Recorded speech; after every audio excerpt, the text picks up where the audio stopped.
AITA for not sharing mu inheritance with my estranged sister? I, 30M, and my sister, 37F, used to be very close as kids. In fact, we were a very tight-knit family. My father used to run a string of convenience stores and my mother was a housewife. We were a traditional Asian family and our parents showered us with love and wicked very hard to ensure we had a good life, but they also were conservative in their attitudes and outlooks on life. So no surprises that this became a huge issue when my parents saw a picture of my then 16-year-old sister kissing another girl on her phone. She was immediately grounded and was forced to break up with her then girlfriend. The fighting and arguments were constant from that point on until my sister graduated and left the house and cut contact with us. This was especially hard for me because even through all the fighting she was really close to me. She used to look after me, help me with homework and even encourage me to talk to girls and go beyond my social circle. I tried contacting her after I got my first phone but it was very brief at first and then disappeared altogether.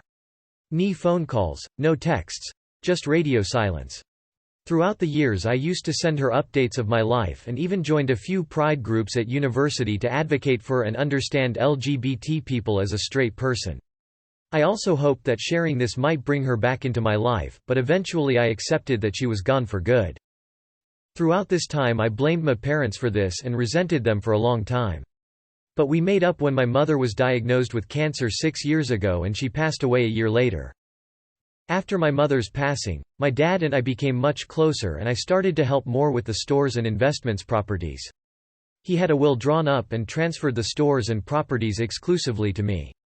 He too was getting a lot weaker with years of smoking and the stresses of running a business and the family drama taking its toll on his health. About a month after he passed away, my sister contacted me for the first time in years, hoping to have a chat. I thought she wanted to mend fences now that my parents had passed away, but as soon as we met she mentioned the inheritance and wanted her share. She dodged every question I had about her life and the reason she iced me out with one-word answers and half-hearted replies, quickly getting back to property. So I told her that I was explicitly given everything and she wasn't entitled to anything. She tried to argue that she's being robbed because she's a lesbian and that I'm benefiting from my parents' prejudices, but I wasn't having any of it. I politely asked them to leave and felt terrible for the rest of the day. I asked my friends and they were divided. Some say I was right, but others think it was wrong for me to benefit from my parents' bigotry and should have given her her share. AITA?